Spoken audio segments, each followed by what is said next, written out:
असदुद्दीन ओवैसी हमेशा शेरवानी क्यों पहनते हैं? क्या गर्मी नहीं लगती? एआईएमआईएम चीफ ने दिया ये जवाब।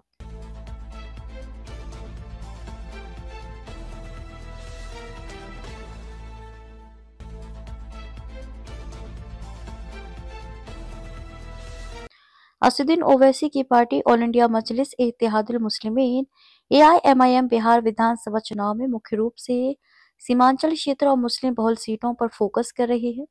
पार्टी ने शुरू में 100 सीटों पर लड़ने की घोषणा की थी, लेकिन गठबंधन और रणनीति के बाद उम्मीदवारों की संख्या कम हुई।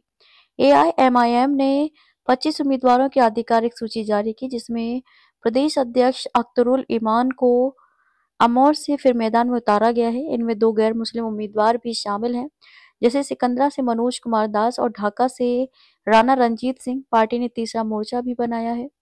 दूसरे चरण के मतदान से पहले असदुद्दीन ओवैसी ने एक इंटरव्यू में कई सारी बातें साझा की। इस दौरान उनसे पूछा गया कि आप हमेशा शेरवानी पहनकर घूमते हैं, क्या आपको गर्मी नहीं लगती?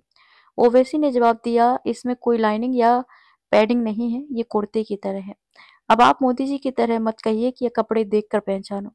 तेजस्वी ने मुझे कपड़े देखकर पहचाना है। शेरवानी पहनने से गर्मी लगने वाली बात पर उन्होंने कहा कि इसमें कुछ ऐसा है ही नहीं। यह नॉर्मल कॉटन का कपड़ा है, इसे आप आसानी से पहन सकते हैं, कोई दिक्कत नहीं है। सर्दी के दिनों में अंदर एक स्वेटर पहन लीजिए, काम चल जाएगा। ये कुर्ता पाजामा ही है और क्या है, इसमें सुकून है।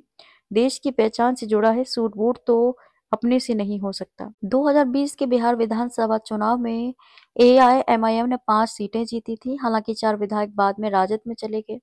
इस बार ओवैसी ने इंडिया ब्लॉक से गठबंधन की कोशिश की, लेकिन असफल रहने पर अकेले लड़ने का फैसला किया। सीमांचल के किशनगंज, पूर्णिया, कटिहार, अररिया जैसे जिलों में पार्टी का प्रभाव है, जहां मुस्लिम वोटर निर्णायक हैं। विशेषज्ञों का मानना है कि एआईएमआईएम मुस्लिम वोटों को बांटकर महागठबंधन को नुकसान पहुंचा सकती है, लेकिन इस बार खुद 5 से 10 सीटें जीतने में मुश्किल आ सकती है। चुनाव में 2 चरणों 6 और 11 नवंबर में मतदान हो रहा है। नतीजे 14 नवंबर को आएंगे।